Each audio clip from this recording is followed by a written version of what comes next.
The session will be by Nina Holden, Robin Pemantle, and Yuval Perez. The subject is subpolynomial trace reconstruction for random strings and arbitrary deletion probability. And Nina will be giving the talk. Thanks. So I will talk about a new upper bound for the trace reconstruction problem. And as mentioned, this is a joint work with Robin Pemantle and Yuval Perez. So we consider Alice and Bob, and Alice has a bit string of length n, which she wants to send to Bob. And when she's sending it to Bob, each bit is deleted independently with some probability q.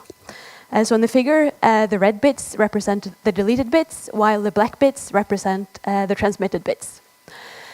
Bob doesn't know the position of the bits which were deleted, so the only thing he sees is a contracted string consisting of the not deleted bits. So in this case, it's equal to 1, 0, 1, and 0. Alice and Bob repeats this multiple times. So here you can see that Alice has sent her string through the deletion channel a second time. So Bob gets a second string y2. And we denote these output strings by traces. And here they have done this a third time, and so on. And then Bob wants to reconstruct the original string x. And the question we want to answer is how many traces does Bob need in order to reconstruct the string x? So the previous known upper bounds are shown in red on the slide. So Perez and Zai proved that when the deletion probability q is less than a half, then it's possible to reconstruct x with e to the power root log n traces. Before our work, for deletion probability q bigger than a half, then the number of traces for the random problem. So the upper bound was the same as for worst case strings. The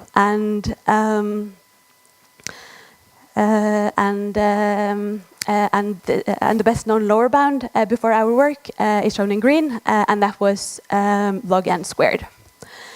So I can also mention that this question can be asked in two variants. So it's possible to ask for the case of x a worst case string, and for the case of x some typical string. And in our work, we consider the latter case, and we assume that the bits of x are chosen IID.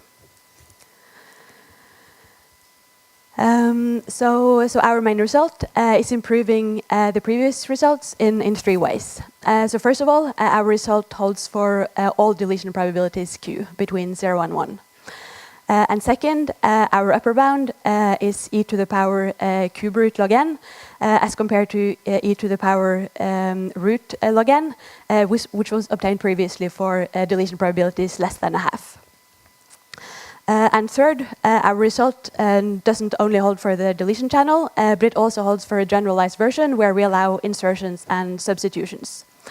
So insertions mean that before each bit of the original string, between each bit in the original string, we insert a geometric number of independent bits.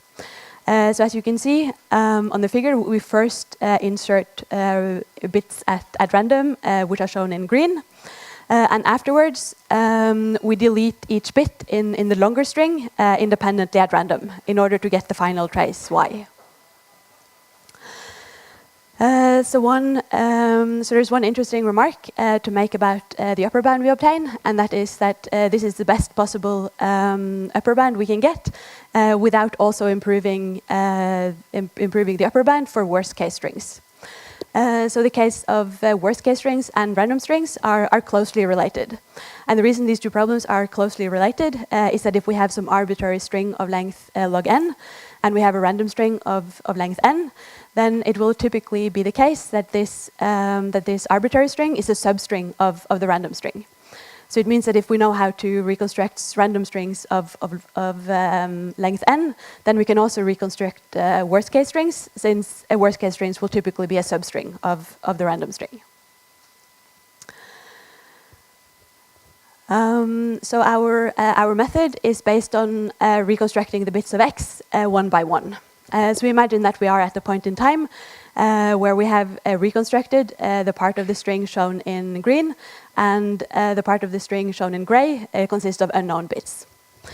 So the first step of our algorithm is to find the approximate location in the trace, which corresponds to this last bit of the input string, which we know. And we find some estimate in the trace, which we denote by tau. So after we have done this alignment step, we use bit statistics to identify the next bit.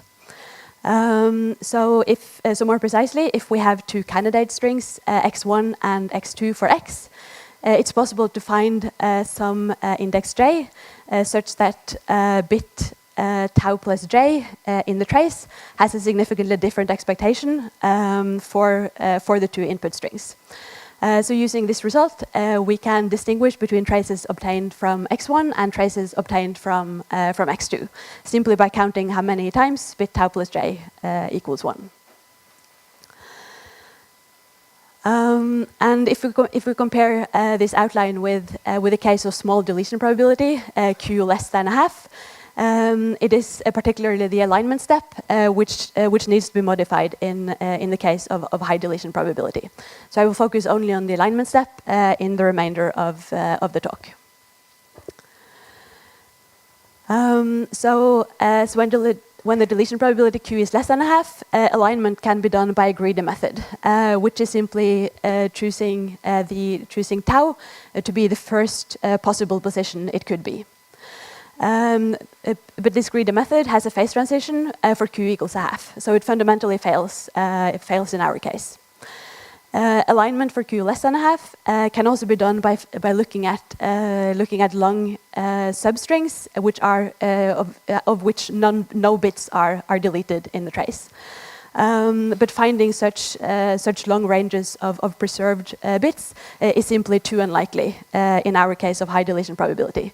And again, there is a transition exactly at q equals a half. So in our work, we introduce a completely new alignment method.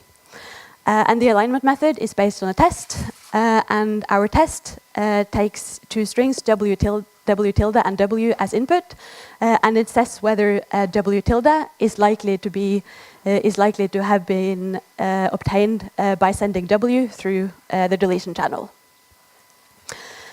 So what do we do? So first we choose w to be some part of the input string x consisting of reconstructed bits, but which is rather close to the first bit, which is unknown. And then we apply the test multiple times with all possible strings w tilde of appropriate length.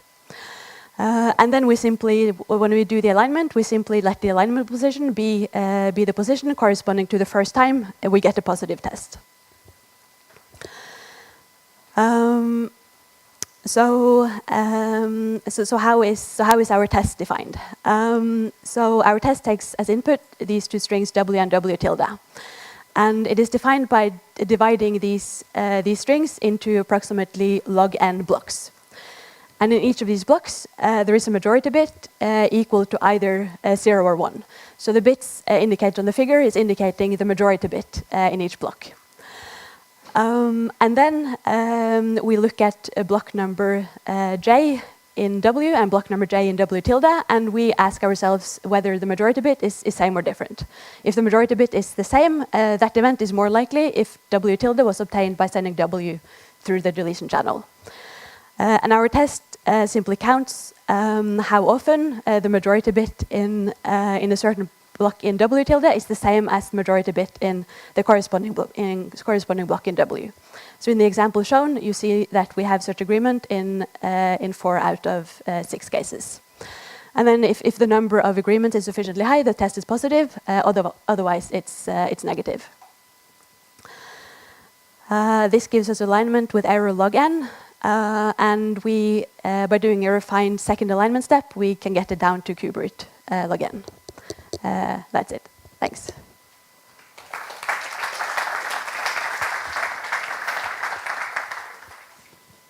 Any questions? So we haven't actually calculated that in detail in the current papers. We haven't addressed that.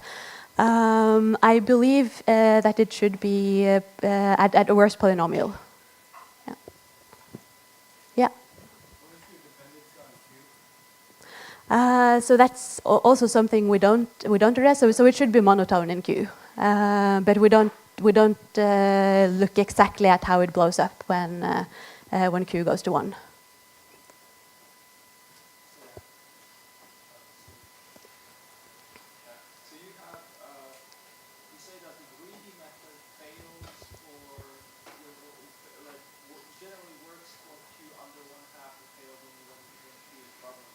Yeah.